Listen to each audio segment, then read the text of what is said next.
오늘은 데살로니가 후서 3장 6절로 9절 말씀 권리가 있으나 라는 제목의 말씀으로 함께 은혜를 나눕니다. 권리가 있지만 그 권리를 내려놓는 삶은 힘이 있습니다. 내가 권리가 있는데 그 권리를 그대로 행사하면은 별로 이상할 것도 없고 힘이 없죠. 근데 내가 권리가 있는데도 그 권리를 내려놓는 삶을 살면 어떤 현상이 생기냐면, 왜 그러지? 저분이 왜 그럴까? 안 그래도 되는 분 같은데 왜 그럴까라는 궁금증이 생기죠.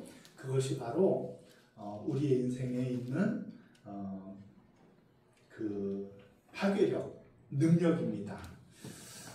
그런데 우리들이 권리를 내려놓는 데 있어서 장애가 한두 가지 있어요.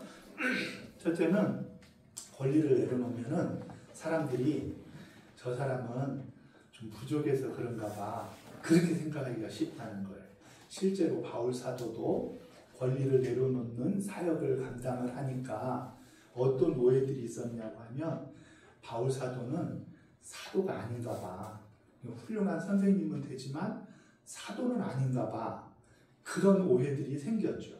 그래서 바울이 내가 사도 중에 사도다고 그렇게 변론을 하기도 했지 않습니까? 우리들이 세상에서 권리를 내려놓으면 우리 교회 성도님들은 다 저분이 훌륭해서 그래 이렇게 생각을 하지만, 세상 사람들은 권리를 내려놓는 그 모습을 보면서 그 사람에게 그런 권한이 없는 거 아니야? 저 사람이 뭔가 부족해서 그런 것이 아니야? 그런 오해를 가질 수 있다는 거예요. 그럼에도 불구하고 우리는 권리를 내려놓는 삶을 살아야 돼요. 왜냐하면 바울이 이렇게 얘기해요.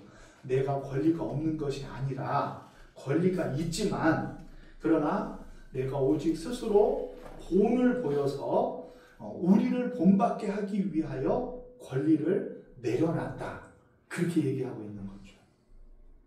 둘째 문제가 또 있어요. 권리라는 것은 권한과 능력이 있는 사람이 내려놓을 수 있는 거예요. 그러니까 권리를 내려놓으려고 하면은 그 권리를 내려놓을 만한 그런 내 모습이 준비가 되어주고 그리고 갖추어진 인생이어야지만 그 권리를 내려놓는 힘이 생기는 거죠. 제가 분종으로 3분단 현리에 있는 기린대 교회에서 있을 때, 그때 그 부대의 최고 높은 사람이 별 3개, 군단장이에요. 군단장. 근데 그 별 3개이신 분이 집사님이신 거예요. 전에 언제 얘기한 것 같은데. 그런데 그 집사님은 교회 출석하면 종종 주보를 나누어주는 그런 일을 해요. 주보를 나누어줘요. 병사들은 다, 대부분 이 고참들은 잘 교회에 잘 안 나오잖아요. 다 이등병 군사 병사들이 교회 오면은 군단장이 주보 봉사를 하고 있으면 어때요? 물론 우리 유용 장로님이 주보 봉사를 해도 황공무지로 소리 다니는데, 군단장님이 군대에서 계급이 있는데 탁 주보를 나누어 주면은 그 자체가 그냥 감동이에요. 감동. 그렇죠? 그것이 왜 그러느냐 그러면은, 이등병이 주보를 나누어주는 거하고 군단장님이 주보를 나누어주는 게 무슨 차이가 있어요? 똑같은 행위를 하는 거잖아요. 똑같은 행위를 하는데 이등병이 나누어주면 그래 잘 받을게 그리고 말지만, 그 군단장님께서 주보를 나누어줄 때는 왠지 모른 감동이 있단 말이죠. 그게 왜 그러느냐 그러면은, 그 권리, 권세를 내려놓았기 때문에 그런 힘이 생기는 거죠. 그래서 우리들이 권리를 내려놓고 싶어도 내려놓을 권리가 없으면 문제잖아요. 그래서 우리들이 실력 있는 사람이 돼야 돼요. 그래서 우리들이 힘 있는 사람이 되고 성공한 사람도 또 되어줘야 되는 거예요. 그것을 행사하고 내가 이 정도다 라는 사람으로 비춰지기 위하여 열심히 노력하는 게 아니고, 권리를 내려놓기 위하여 열심히 공부하고 열심히 일하는 거죠. 목적이 달라요. 성공을 위해서 우리는 살아가는 사람이 아니에요. 섬김을 위해서 살아가는 사람이에요. 성공을 위해서 살아가는 사람이 아니라 무엇을 위해 살아간다고요? 섬김을 위해서 살아간다. 이 성공을 위하여 살지 않고 섬김을 위하여 산다라는 좌우명을 가지고 살았던 선교사님이 계세요. 우리 한국에 선교사님들이 한 15,000명이 우리 한국을 섬겼었는데 그 중에 유명한 선교사님 한 분이 계신데 그분이 바로 서서평 선교사님이세요. 서서평. 그 서서평 선교사님이 그렇지, 빨리 나와야지. 이분이 이제 서서평 선교사님인데 이분이 어떤 분이냐고 하면은 저 한자를 가만히 보세요. 원래 이분이 엘리자벳 쉐핑이라고 하는 분인데 이 본인이 이제 한국 이름으로 이름을 지을 때 성을 서씨로 했어요. 혹시 저 서자가 무슨 서자인지 혹시 우리 어르신들은 알 수도 있는데 저게 무슨 서자인지 혹시 알까요? 지금 성에도 저 서씨를 저 성을 쓰는데 저게 무슨 뜻이냐고 하면 천천히 할 서예요. 여러분들 그 건널목 건널 때 서행해야 하라 그랬죠? 그때 서자예요. 서행, 천천히 할 서. 천천히 할 서에다 가운데 또 서자인데 이 서자는 펼서, 느슨할 서자예요. 그리고 그 평자는 평온하다, 평평하다, 평평할 평자죠. 그러니까 이분이 이름을 지을 때 물론 자신의 이름 쇼핑이라고 하는 자신의 그 쉐핑이라고 하는 이름과 좀 비슷하게도 지었지만 그러면서도 이분이 생각하는 게 뭐냐고 하면 이분은 성격이 너무 급한 거예요. 성격이 너무 급해. 그래가지고 늘 하나님 앞에 내가 성격 급한 게 늘 하나님 앞에 자신의 핸디캡으로 알고 있었어요.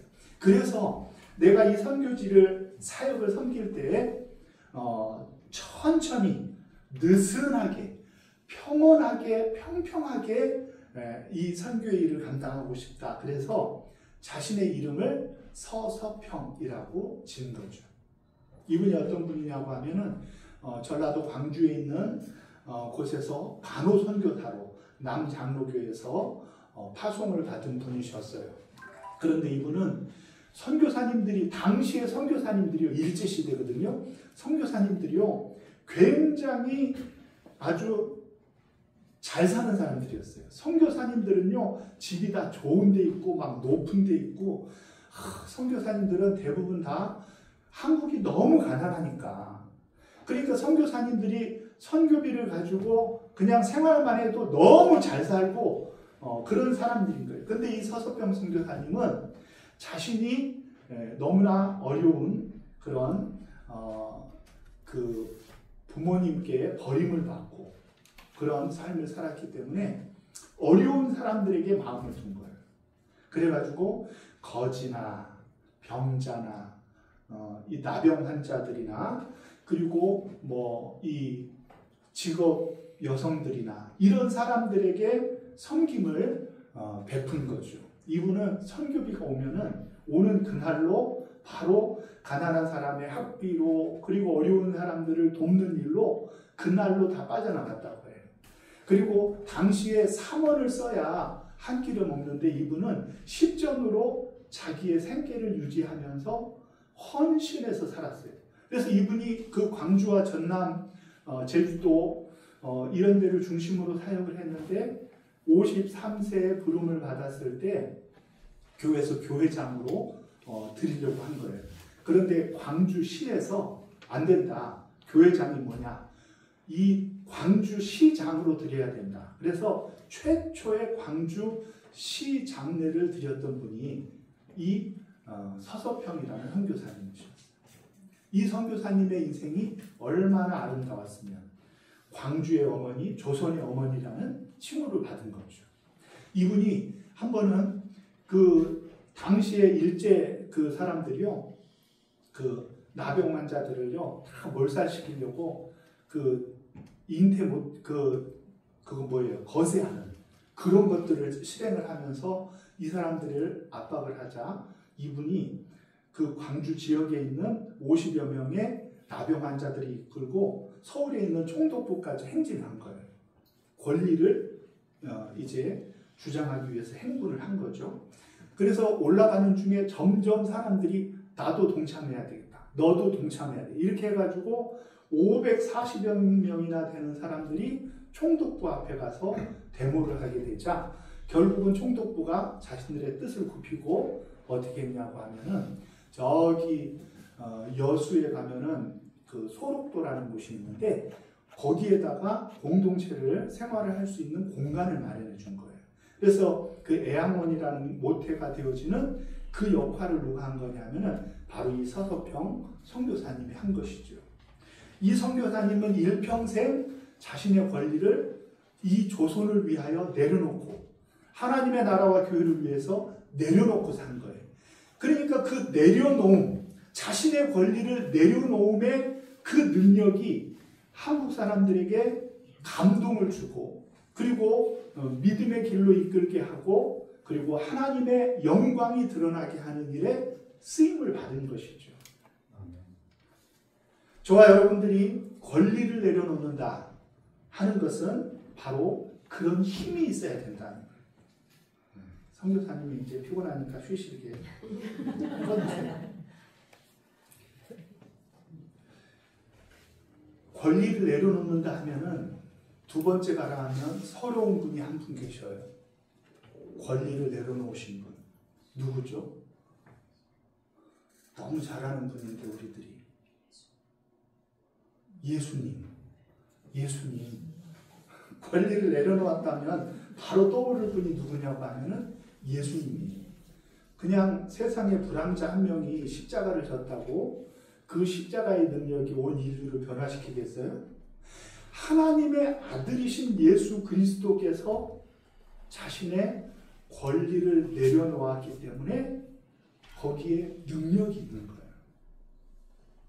그러므로 저와 여러분들은 어떤 생각을 해야 됩니까? 주님의 내려놓은 권리를 포기하는 가운데 능력이 나타난 것처럼 우리들도 어떤 삶을 살아야 되겠어요? 내 권리는 절대로 포기할 수 없다 하고 끝까지 내 권리를 챙기는 삶을 살아서는 아무리 우리들이 입으로 복음을 외쳐봐야 그것이 능력으로 나타날 수가 없는 것이죠.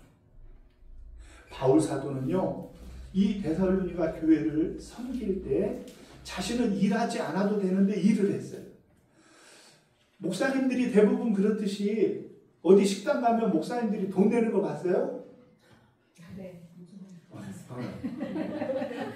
요즘은 많이 변했어요. 옛날에는 목사님들은 의뢰이 돈 안 내는 걸로 그렇게 했어요. 내가 전에 한번 얘기 드린 것 같은데 어디 저희 분당의 큰 교회 목사님이 식사를 하러 왔는데 마침 제가 무슨 생일이었나 해가지고 거기 그 식당 티켓을 2장을 받은 거예요. 그래서 집사람하고 갔는데 하필 그 유명한 큰 교회 목사님이 옆에 테이블에 앉아서 밥을 먹는 거예요. 소화도 안 돼. 우리 같은 성남 노회에 아주 훌륭한 목사님이신데, 근데 가만히 보니까 거기는 막 그 이제 대접하는 분이 있는 거죠. 그리고 뭐 뭐가 왔다 갔다 해요. 막 선물을 주고 그래요. 근데 우리는 생일인데 그냥 우리끼리 그냥 둘이 먹는 거예요, 밥을. 근데 거기는 막 그러더라고. 그러면은 여러분들은 어떻게 생각하세요? 바울 사도가 밥 먹을 권한이 없을 것 같아요? 그가 그 선교지에서 일평생 선교를 하면서 자신의 일을 감당했을 때 물론 바울에게는 권리가 있죠. 그냥 밥을 대접받을 권리도 있고 먹을 권리도 있는데 바울은 그렇게 하지 않았다는 거예요. 근데 그렇게 하지 않은 것이 중요한 것이 아니라 왜 그렇게 하지 않았는가가 중요한 거예요. 왜 그렇게 하지 않았는가? 그것은 나로 하여금 본을 끼쳐서 너희들도 그런 삶을 살게 하기 위하여서 바울은 권리를 내려놨다는 거예요. 바울이 일하지 않는다고 바울이 굶어 죽을 만한 어려운 형편이었는가요? 그렇지 않아요. 바울은 학문도 그리고 가진 것도 문제가 없었어요. 더군다나 이 지금 데살로니가 교회를 어떻게 오게 되었나요? 어디에서 파송을 한 거예요? 안디옥 교회에서 파송을 했잖아요. 안디옥 교회에서 바울을 파송을 했으면은 그 파송한 교회가 바울의 생활비 정도는 다 감당한단 말이에요. 그러므로 바울이 일하지 않아도 충분히 사역할 수 있는 길들이 있었어요. 고린도 교회도 마찬가지였어요. 바울은 스스로 일하지 아니할 권리가 없어서 그렇게 하는 것이 아니라 그런 권리가 있음에도 불구하고 바울은 스스로 일하면서 게으르지 않고 그리고 자신이 할 수 있는 최선을 다하여 그들을 애써 섬긴 거예요. 그리고 바울이 그렇게 얘기해요. 9절 다시 한번 9절을 다시 한번 읽습니다. 시작. 우리에게 권리가 없는 것이 아니요 오직 스스로 너희에게 본을 보여 우리를 본받게 하려 함이니라. 아멘. 바울은 권한이지만 그 권한을 내려놓아서 우리를 너희들도 본받으라 하는 거예요. 저와 여러분들도 어떻게 해야 되냐고 하면은 권리가 있으나 권리를 내려놓는 귀한 삶을 사시기를 주의 이름으로 축원합니다.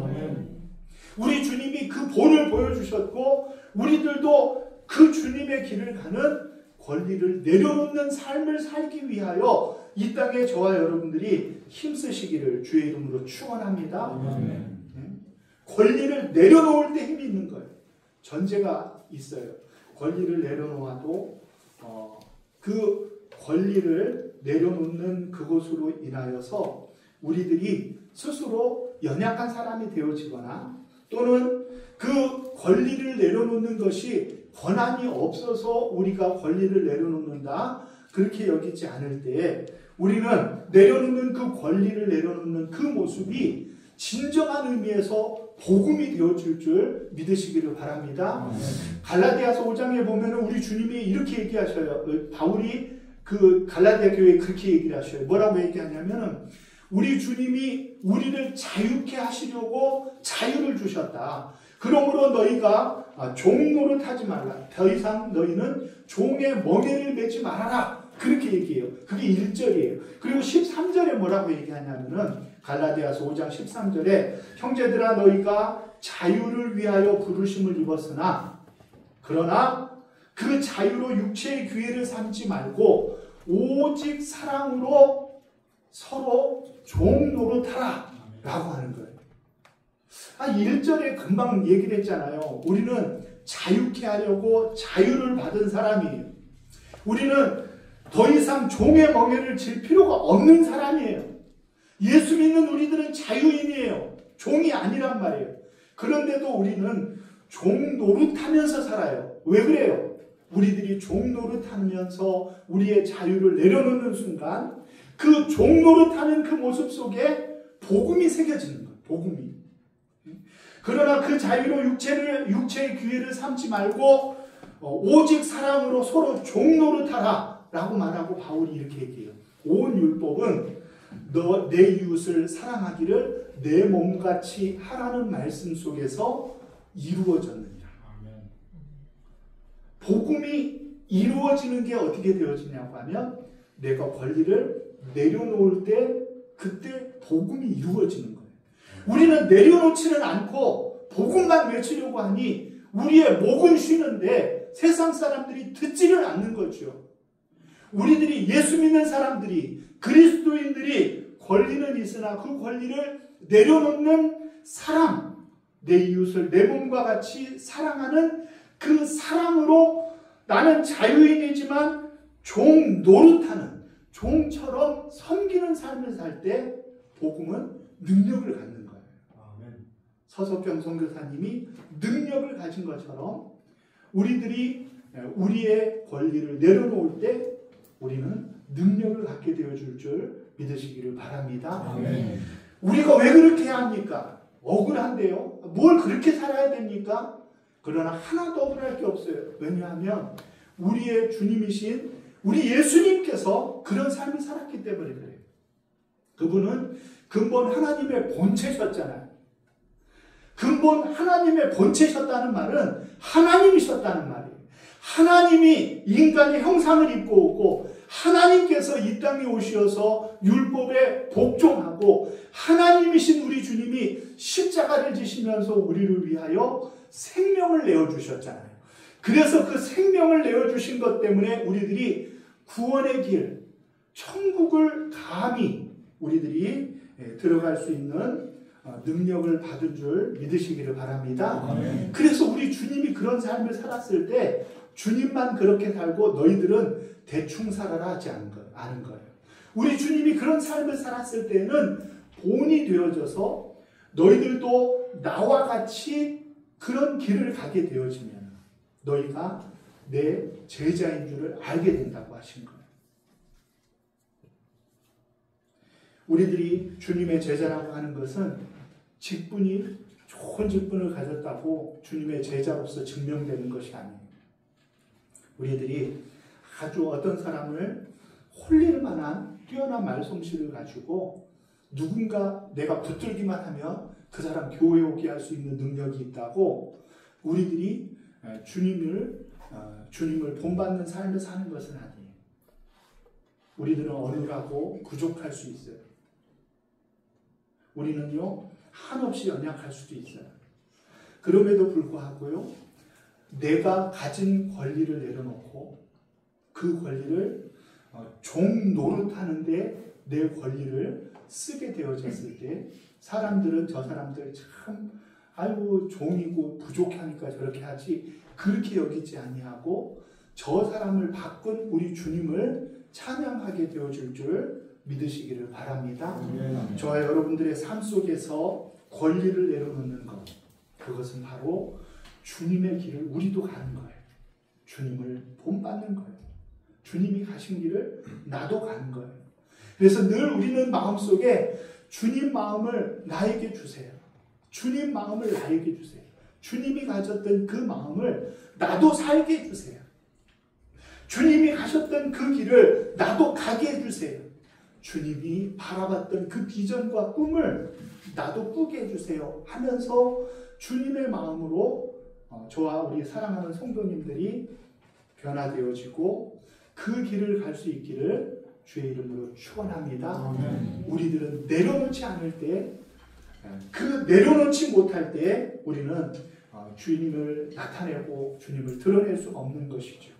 그런 의미에서 우리는 주님 마음 내게 달라고 간절히 340장 찬양을 드리면서 주님 마음이 우리의 마음속에 있어서 주님 본받아서 우리들도 권리를 내려놓는 아름다운 삶으로 바울이 그러했듯이 주님이 그러하였듯이 주님 기뻐하시는 내려놓음의 삶을 사는 저와 여러분들 되시기를 주의 이름으로 축원합니다.